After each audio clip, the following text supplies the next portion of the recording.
Welcome to B2B Marketers on a Mission, a podcast for change makers where we question the conventional, debunk marketing myths, provide actionable tips, think differently, disrupt industries, and take your marketing to a new level. From improving your campaigns to making you a better marketer, these are the inspirational stories that will help us change the way we think and approach B2B marketing one conversation at a time. This podcast is brought to you by Untitled Consulting, helping you to stand out in the market and drive revenue to your B2B business. And now your host, Christian Klepp.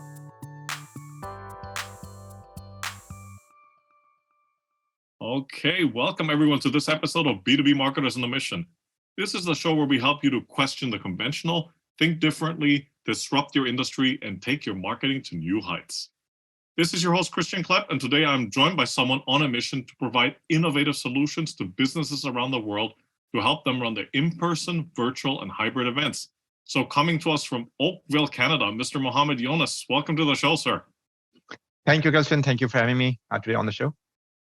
A pleasure to have you on, and let's dive in, because this is really going to be an interesting and relevant topic for B2B marketers out there. So you're clearly no stranger to the events industry. In fact, your company, vFairs, has experienced phenomenal growth in the past few years. But for this conversation, let's focus on the following topic, which is events as part of your B2B marketing strategy. So talk to us about why you believe events are such an important component in B2B marketing. Yeah, see, I think the great thing about events is just the focus that it brings in for anyone who's participating in one, right? So again, I'll just give you my own example. I'm a pretty busy guy, having back-to-back meetings throughout the day. But when I would go ahead and I would attend a particular event, I really, you have to make an effort to be there. And when you are there, you make an effort to go through everything, whether it's through the content that that particular conference has to offer, the network opportunities that that particular conference has to offer. So the way we have seen is that customers who are running the conferences where they are able to bring in attendees that are of like-minded people, you can really make the best use of it, in the form of the content that they're going to consume and in the form of just networking opportunities that they're going to get. And in today's world, that is becoming, I think, just more and more remote by nature, whether it's a virtual conference or an in-person one. I think you want to form those communities, and the best way to form communities is through events. And again, we have just seen that our customer base have over the past, I think, just a couple of years has really mastered it and have seen just tons of opportunities to, again, meet with existing customers as well as just connect with prospects through any of these type of conferences.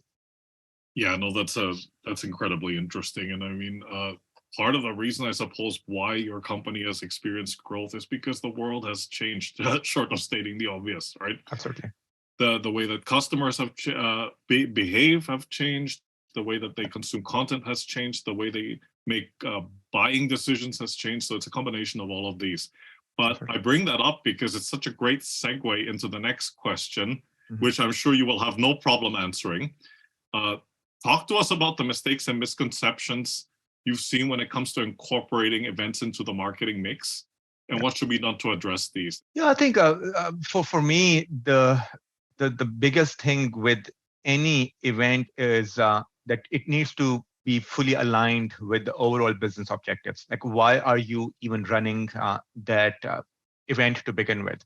So for me, I think just some of the mistakes and misconceptions start with just failing to align with the overall business objectives. Many business events just as a standalone marketing activity, they sometimes fail to align with what the overall business objectives are.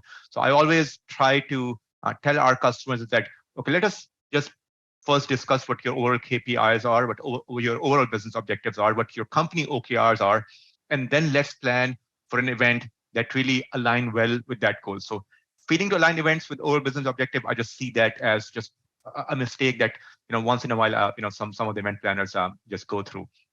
And the other one is, again, I think in today's world, when everyone's attention is you're trying to grab everyone's attention, just over reliance on traditional event formats.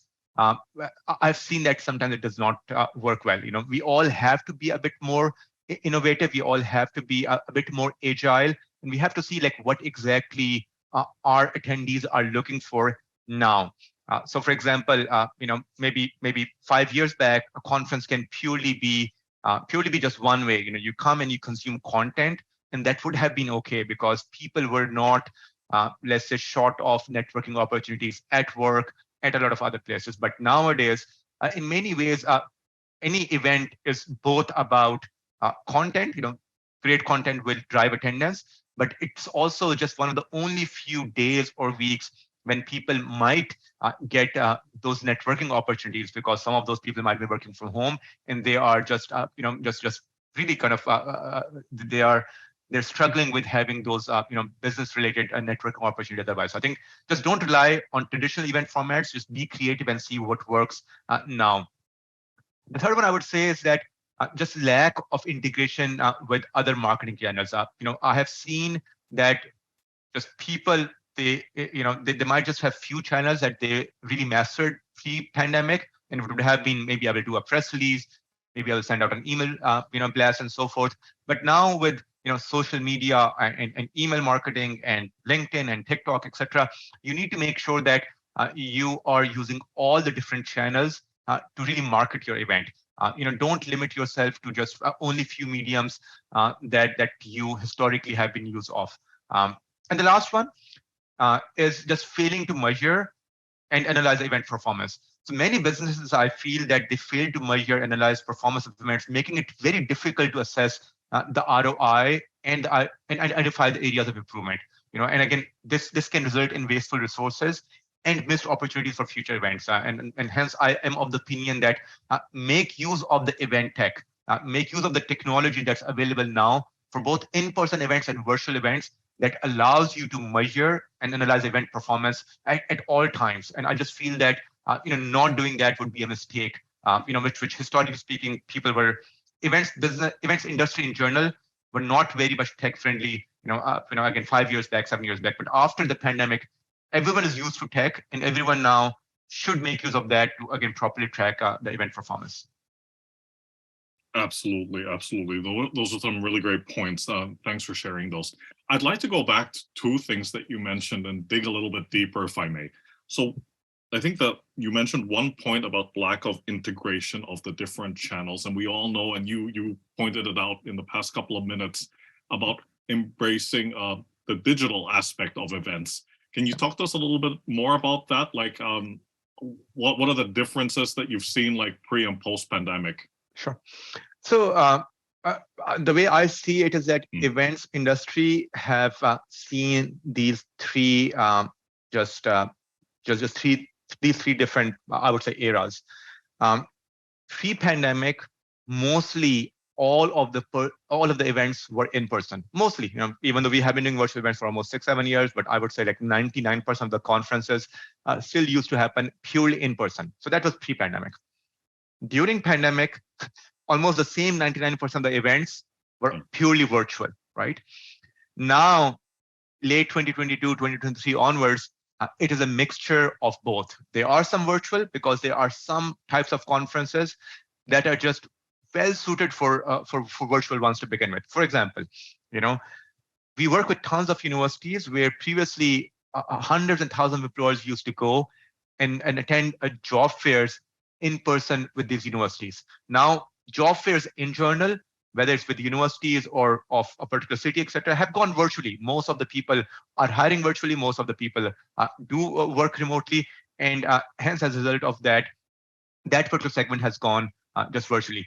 Conferences, again, there's a dearth of demand where a lot of people want to go back in person. They want to meet their members and they want to meet. So those conferences have gone back in person. Having said that, we see continuously that the attendance level for these conferences is not the same. So unless the conference is of the nature where, again, it's happening where the attendance is mainly locally, which really happens. Most of the attendance for any decent sized conference is at least, from the country or from regionally, if not internationally, right? So each one of these conference providers are doing some sort of a virtual piece of it. So again, we're seeing that as just a continuous trend where in-person events are using technology, but most of them are also having a virtual piece of it because they realize that a decent amount of their attendees might not be able to travel because of they're no longer in that city or country. They're working from home, and home can be anywhere. It can be in the country. It can be outside the country. Also the cost of travel and accommodation has gone up significantly. It has been it's up by more than 100% for many international travelers, right? So for them to justify that cost, sometimes it's just not there. No, absolutely. And I mean, for us here in Canada, especially in Toronto, let's not forget about the horror stories we heard about the flight delays. Yeah. Exactly. Yeah. And again, and trust me, it happens. Even though it happens a lot in Canada, but it happens even more in the US. Yes. So again, I attend tons of conferences in the US, and you realize that you have a connecting flight, and that connecting flight, you just it kind of it was 1 hour late, and then you have missed all of your connecting flights, and you're stuck there for a day. You're stuck. Absolutely. Yeah. Absolutely. Well, so God bless all those people that need to travel a lot like you. Exactly. Right. Talk to us about a challenge, and I know that there are many, but talk to us about one that you helped the client to solve in the past 12 months.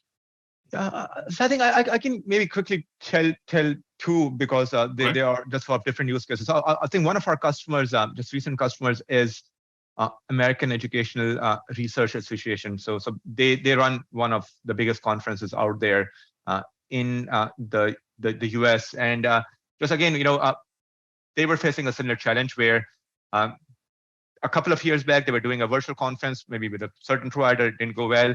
2 years later, they realized that, of course, they want to do an in-person conference, but they want to make sure that they are using a much more stable technology provider. So we worked with them just again last month in April. Their big conference was in Chicago, thousands of attendees, and this time they wanted to use again, historically speaking, what would have happened is that you have these 1,600 to 2,000 people coming, and historically speaking, what would have been is that their conferences have almost 650 plus sessions. 650 plus sessions.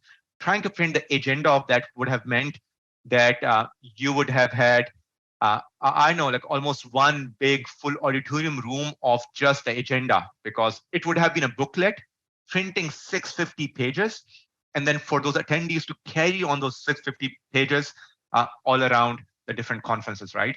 So again, they make use of our just mobile app. The entire conference agenda is on the mobile app.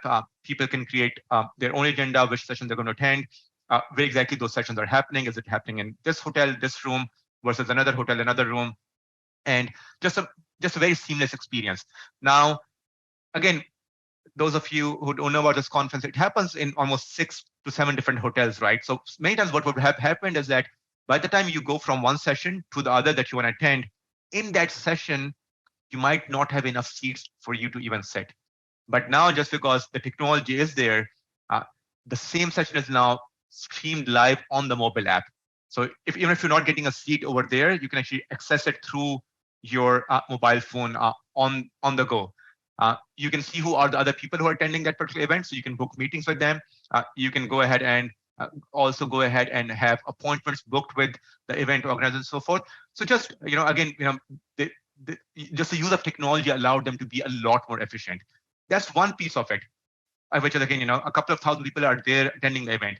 But more important than that, just today, as we are having this particular podcast recorded, their virtual conference is happening.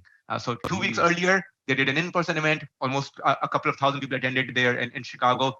But now today, almost twice of that, almost 4,000 to 5,000 people, if not more, are attending the same conference virtually. So again, historically speaking, it would have been only in person, then it went purely virtual, but now they're making use of technology to again go to a much bigger audience, having a far bigger reach at a much lower cost, and just having a great time with all of their members. That's one.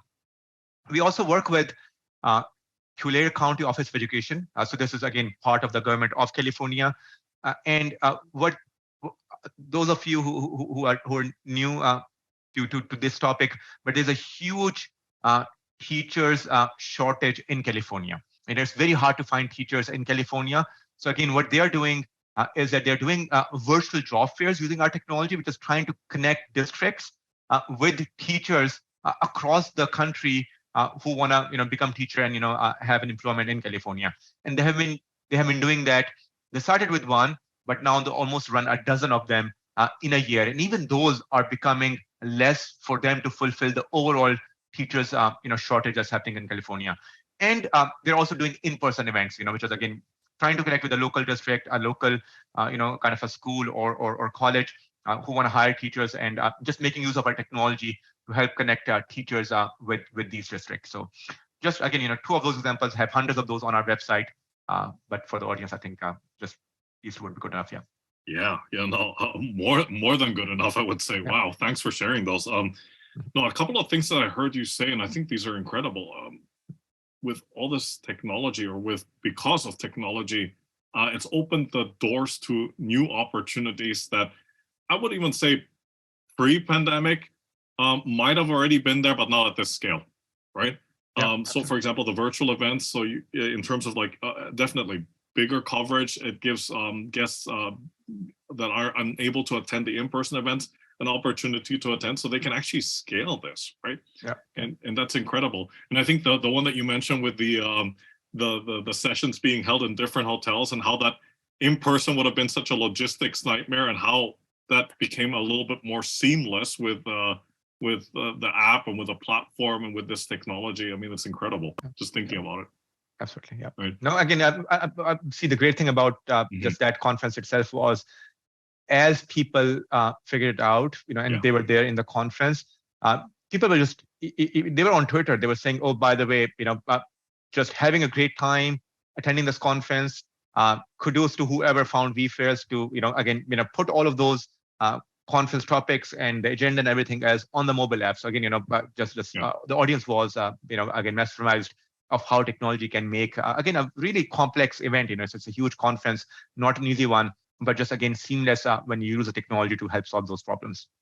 Well, and it's also a question of customer experience and understanding the journey that these attendees go through, right? And absolutely looking at it from their perspective, and how can we improve that? And that's clearly what your platform provides, which is great. Yeah. Thank you. Going on to the next question, and I think this is a critical one. What role do you think conducting research and having the right strategy have in organizing and implementing successful B2B events?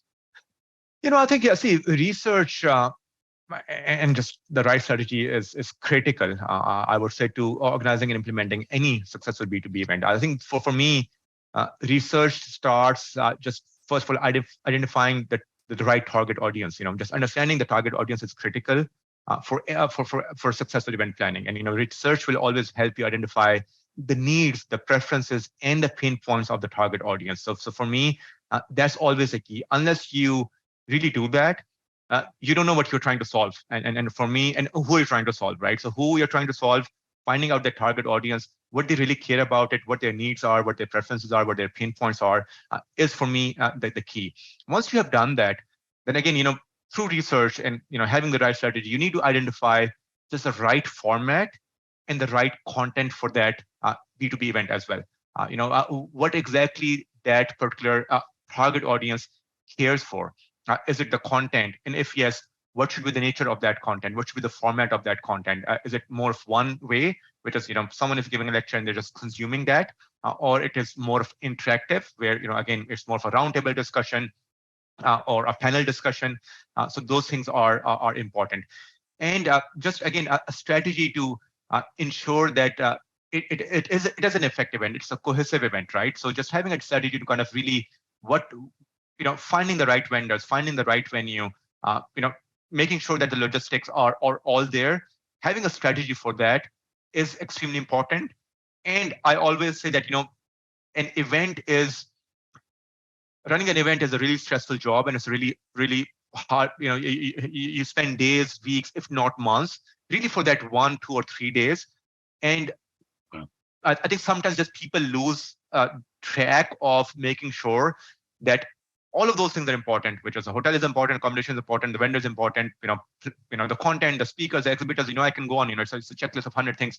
But the one thing that's more important than all of them is to make sure that you also have a strategy to help measure and analyze event performance, because you'll have to run the same conference next year or similar conference next year, and you want to always learn what did work and what didn't, right? So again, just having a strategy for that itself is going to be important as well. So I think for me, researching the target audience, having the right format and a strategy to run a very cohesive and effective event, and a strategy to help measure, analyze event performance, I think they're critical to run any successful B2B event.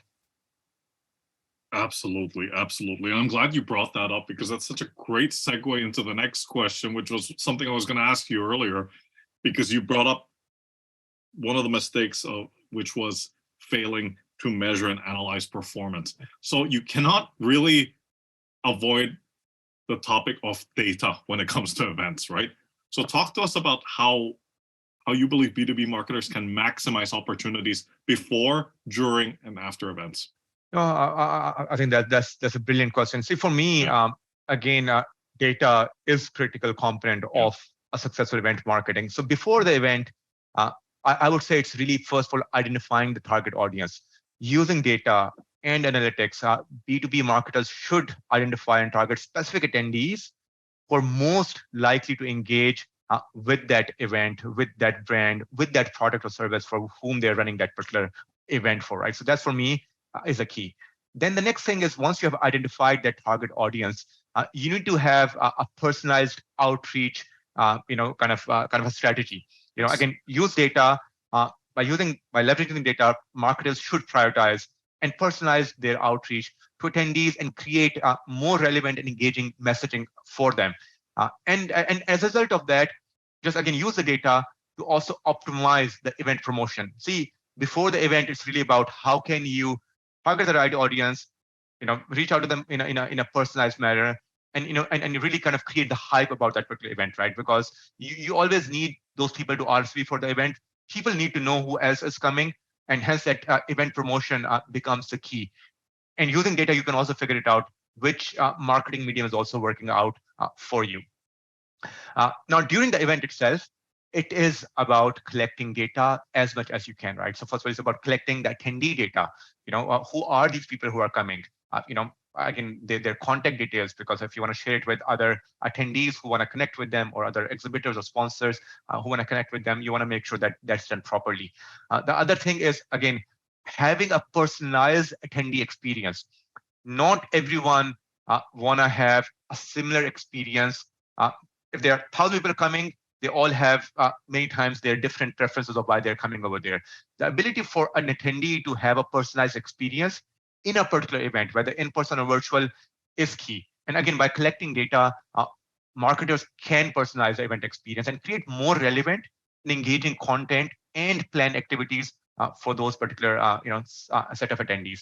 And the last one during the event is to keep on monitoring the event performance. Having a real-time data to monitor the event performance and make adjustments as needed is going to be critical to maximize engagement and to maximize ROI. So for me, that remains the key when you are running an event itself. After the event, it is crucial that you follow up with attendees. Again, use the data collected during the event and follow with attendees in a very personalized and relevant way. Create opportunities for them to still engage and still do that relationship building with other attendees and data or speakers or exhibitors that they were unable to again do that in that particular conference itself.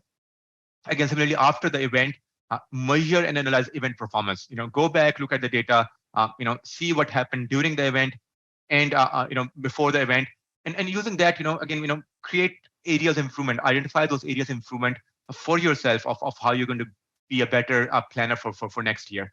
And again, once you have done that, the same data will help you inform about the future event planning, create a strategy, and help your overall business optimize the event marketing planning and achieve better results as a result of that. So for me, I think just all of those things are just absolutely key. Yeah, no, those are incredibly insightful. Thanks for sharing that. I had one question regarding the post-event initiatives, because I see this happen time and time again, and I'm sure you have as well, that the follow-up, that's I think where some of those bad habits are kicking in. Some companies are still choosing to use that old follow-up method, where it then transforms into something like a pitch slap. right? Yeah. Where they're saying, thanks for attending the event, and then pitch, and then here's my link to my Calendly, and let's jump on a demo call. Have you seen any of that happening? And if yes, how do you think companies can get rid of this kind of bad habit? Yeah, no, I think people like companies still do that, but I will tell you like what successful event marketers are doing right now. Okay. I think they all now realize that everyone is bombarded with a cadence of emails, with a lot of cold calls, and with time it has been less about the quantity of this data. It's more about the quality of that data. And if you care about the quality of the data, you would also realize that those people also expect quality engagement from your side as well. So it's less about doing a mass generic email or mass generic follow-up. It has become a personalized email, a personalized touch. So it has to be that, oh, by the way, Younas, I saw that you came to this conference and you attended X, Y, and Z, but you were not able to attend A, B, and C. Here is that A, B, and C that you might still be benefit from. So it has to be at that level where you need to show it to your end customer that you know what they care about, and here is a very specific recommendation for them. Everyone now figure it out if it's a generic email, a generic follow-up, and people are just immune to that. And people will unsubscribe you, people will mark you as spam. And I think more and more people realize that, and they know that every single relationship that they're going to build matters. And I see that people are putting a lot more effort in trying to build that relationship now with their specific attendees. Absolutely. All right. We get to the point in the conversation where we talk about actionable tips, and you have mentioned some of these points already, but let's appreciate that you can't do all of this in one day. But if somebody out there who's a B2B marketer were listening to this conversation that you and I are having, what are some of the things that you think they can do right now to successfully incorporate events into their B2B marketing strategy? Yeah, I think for me, it is more like a checklist. And I know the way I would go about it is that, again, the very first thing is that describe or define your event objectives. Even before planning the event itself, define your company objectives, define your event objectives, and determine what you want to achieve. This will always help you stay focused and measure success. For me, that's number one. Define the event objectives. Once you have defined that, identify the target audience. Who is that target audience? What are their needs? What are their interests? And how you'll be able to engage with them given this event in mind. Once you've defined that target audience, keeping that audience in mind, select the right event format. Whether it's going to be in person or virtual or hybrid. What best define the objectives of that particular audience and the event objectives, and as a result of that, what would be that right event format that would work out for them. Once you have defined that, then you have to plan for the event content. Defining that or developing that content strategy that aligns with the event objectives and the target audience will be extremely important. That might include presentations, that might be panel discussions, that might be a demo of a product, that might be some interactive activities. But you will need to kind of define what the event content would be. Always leverage technology. Use technology to create a more engaging and interactive event experience. Again, whether it's in person or a virtual event, live polling, Q&A sessions, breakout rooms, roundtables, they're all going to be key for you to maximize engagement between attendees. And people remember that having just one great conversation sometimes in a particular event sometimes justify the ROI for an attendee who might have traveled, a country, to attend that particular one, right? So try to see how they can have those aha moments, and technology will always help you do that. Promote your event. Again, have a multi-channel promotion strategy to kind of reach your target audience. Generate the buzz, collect the data, measure the success of that, and once the event is over, just remember that it's still not over. Follow up with your attendees.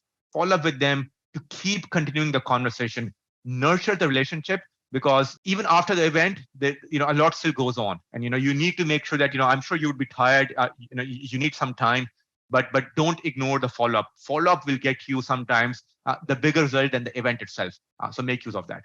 Absolutely, absolutely. Those are some great points, and I love the bit about leveraging technology because, as you said, going back to the case study examples that you highlighted, it can help to really move things along so much in such a way that was probably not possible like a couple of only a couple of years ago, right? So Absolutely. yeah, we spoke about this a little bit. I mean, we've talked a lot about data. We talked about follow up and so forth. But metrics. So, what metrics do you think B2B marketers should be paying attention to, and Yeah. why on the topic of events? Yeah. See, I think the first and the most important one is just attendance. Again, you want to find out how many people registered for the event, how many of them attended your event. Attendance is an important metric for just to measure the success of any event to begin with. That's one. Uh, After attendance, you want to measure the engagement. It's one thing that someone actually came to your event, but it's another thing that, okay, what exactly they did in your event. How many sessions they attended. Did they engage in any networking conversations? Did they ask any questions? Did they participate in any poll? uh, all of those engagement metrics are going to be really important, because you will see that based on these engagement metrics, that follow-up is going to be extremely important. Now, depending on the type of the event, you know how many leads have you generated, or how many leads have your sponsors and exhibitors have generated. This is going to be the key for your event success, as well as for, again, whoever is paying for that event, whether it's sponsors or exhibitors or sometimes even attendees. uh, Networking opportunities are also sometimes, lead generated, where people can go back and, follow up with those people, for partnerships, anything else. So that's going to be important. After you have generated leads, it's one thing to generate leads, but really the quality of lead is determined by the conversion rate of that lead. I might have met only 5 people in a conference, but if I'm able to do business with all 5 of them, that's brilliant. That still might justify the ROI for me.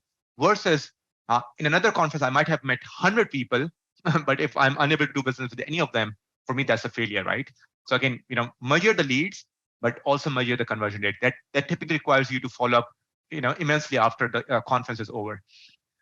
You also want to find out, okay, what's the brand value of your conference? So again, monitor just the success of your conference, on social media, on any of the outside world.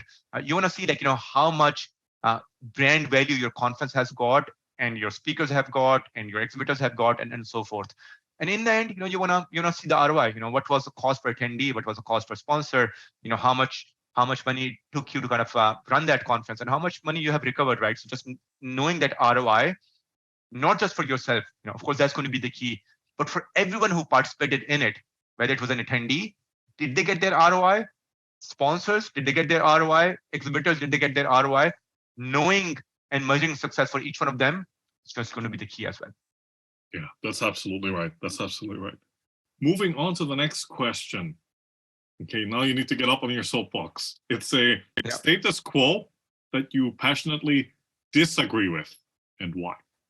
For me, I think it's mainly about that, regardless of how much you work hard, it's your luck that defines the success. And I just personally disagree with that. I feel that in anything that you do in life, and in anything that you do in event, in many cases, you can really plan things to be successful if you just plan it the right way.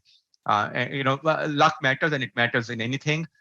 But in many ways, I think nowadays we have just so much data, and we have so much success stories around us, that in many ways you can define your own path, and you can define your own journey, where if you follow that, and if you follow that with the right heart, and with the right amount of hard work, you can achieve whatever you want to achieve, right? So for me, I just believe that we should not give ourselves an excuse of us not achieving a certain KPI or a goal, or whatever it is, uh, just by kind of throwing it on luck, or something like that.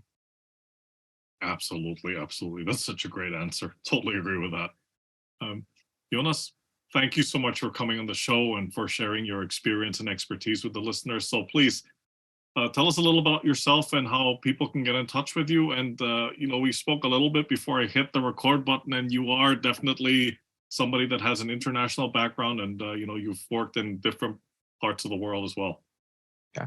So again, my name is Muhammad Younas. I live here in Toronto, Canada. I am the CEO and founder for vFairs.com. vFairs is an all-in-one event tech platform. We help hundreds and thousands of organizations run events of all scale, whether it's a small event, mid-sized event, or large event. Our events have been of 50 people, 100 people, all the way up to 50,000 people, 100,000 people. Again, anyone who wants to connect with us, you can just go to vfairs.com. That's our website URL. It speaks about all the different use cases we serve, as well as again, we are a global organization. We have around 230 plus employees spread across 10 plus different countries. We serve companies across 100 plus different industries. We serve companies from 40 plus different countries. So wherever you are based, whether you're based in US or Canada, in the Middle East, APAC region, UK, Europe, we have team members and customers in all of those countries, so we can serve you locally as and when you need, and we can serve you both for your in-person events and virtual events and hybrid events.